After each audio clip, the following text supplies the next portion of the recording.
Donc là, elle est très excitée de nous montrer les RX 6000. Elle dit que ce seront les RX 6000 seront les cartes graphiques les plus puissantes qu'ils ont jamais faites chez AMD.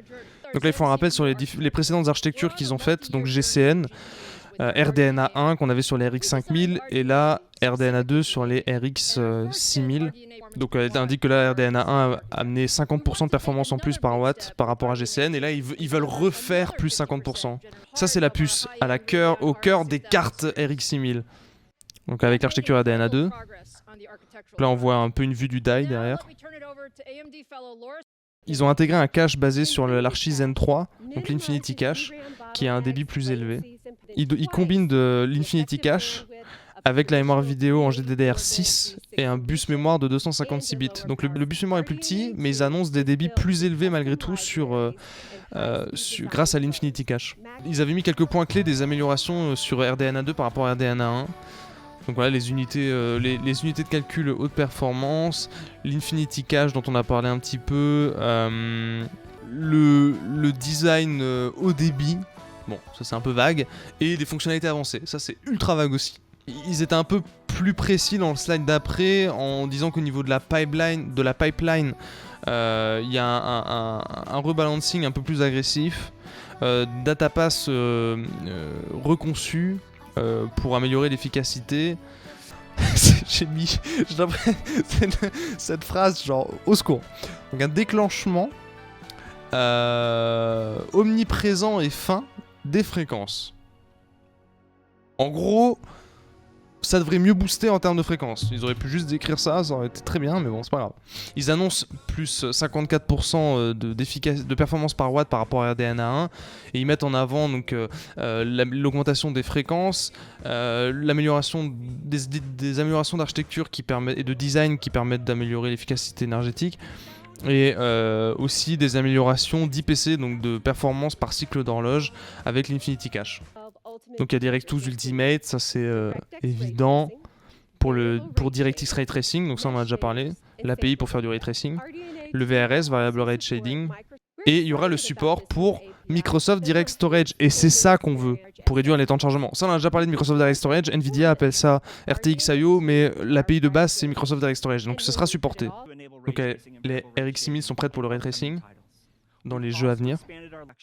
Donc ils ont rajouté des trucs à côté du ray tracing pour améliorer le rendu visuel.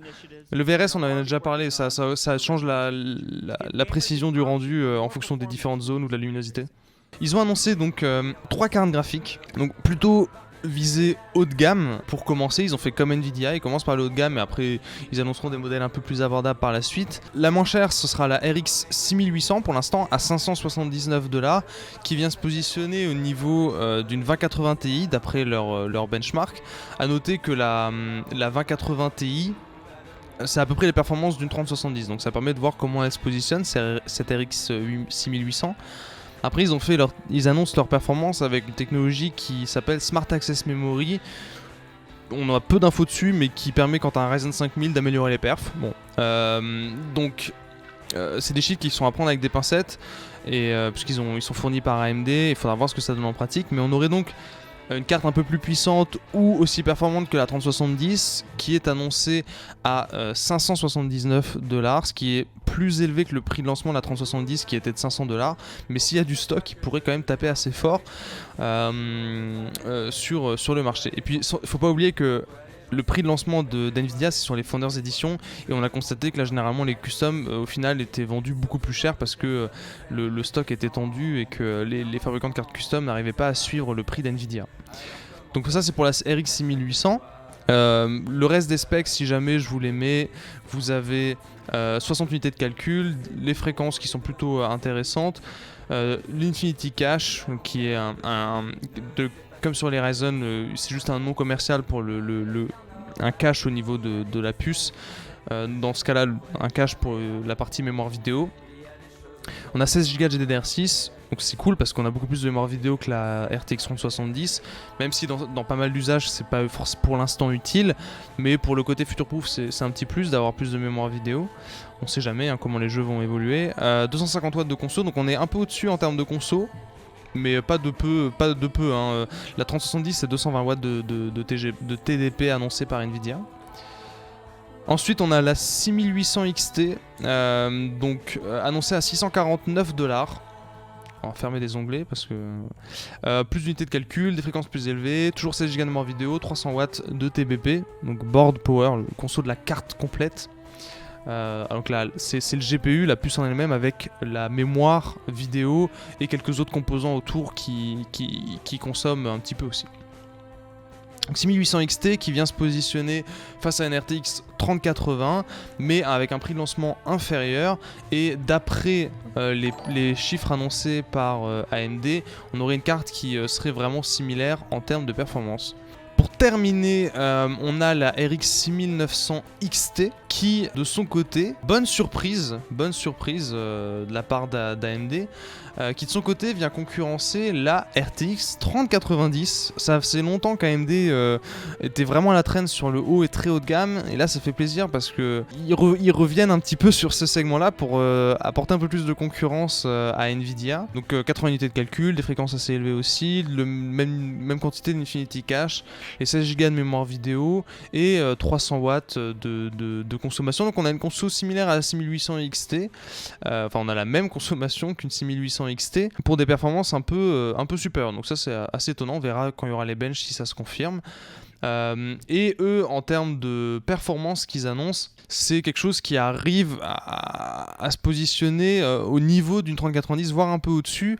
Mais faites attention aux chiffres qu'ils annoncent, puisque déjà c'est des tests réalisés par AMD, et c'est en activant ce qu'ils appellent le Rage Mode, donc c'est une espèce de petit overclocking automatique, et le Smart Access Memory, dont on ne sait encore, pour l'instant on en sait assez peu, mais qui permet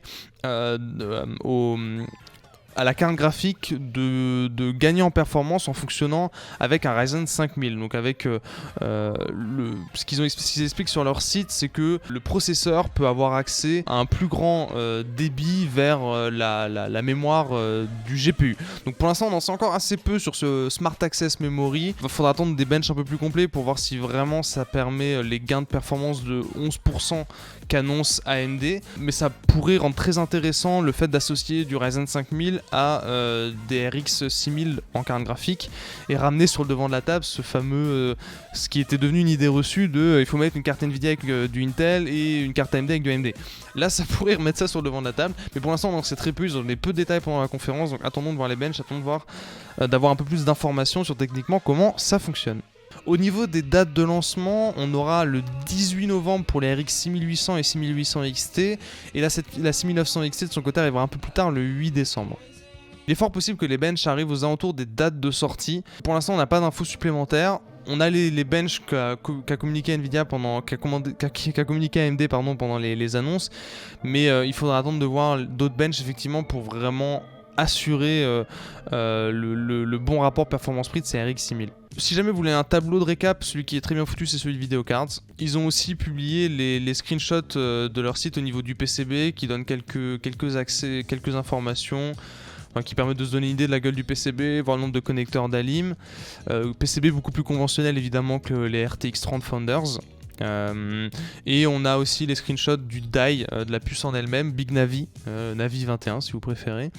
Voilà, on n'arrive pas à en déduire grand chose, enfin on peut voir les unités de calcul, l'Infinity Cache, mais après il faudra avoir des diagrammes un peu plus précis pour vraiment voir comment le GPU fonctionne et les améliorations plus détaillées qu'il y a eu par rapport à RDNA 1.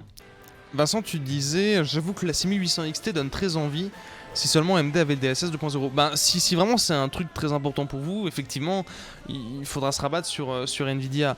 Moi, je sais que dans mon usage, c'est-à-dire 1080p au FPS, et vu les jeux supportés, ça me sert à rien. Moi, vraiment, le DLSS, je trouve ça cool, le DLSS 2.0, mais j'en ai absolument pas besoin. Nvidia a le gros avantage d'NVENC.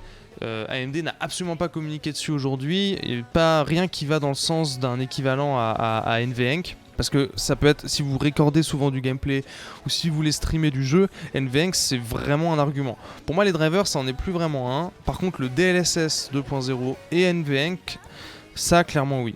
Après, c'est une question de besoin, quoi. Drumsan, tu disais, j'ai plus de carte graphique en ce moment, j'étais chaud pour une 3070, mais vu que leur plus basse AMD est plus chère, vaut mieux rester sur la 3070, non? Ben, en termes de performance prix, ça devrait être équivalent, si on se base sur ce qu'a annoncé AMD là à l'instant. Donc si t'arrives à choper une 3070, parce que il faut que t'aies une carte rapidement, car t'as rien actuellement, la 3070 devrait être plutôt intéressante, effectivement. La problématique qu'il risque d'y avoir avec la 3070, c'est qu'il y aura potentiellement peu de stock. Donc en tout cas potentiellement pas assez de stock pour répondre à la demande. Est-ce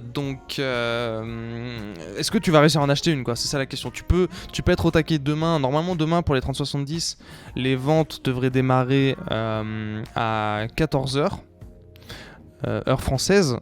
Mais voilà, il y a le site d'NVIDIA pour choper les Founders, ou LDLC qui va potentiellement vendre quelques Founders aussi, et les customs.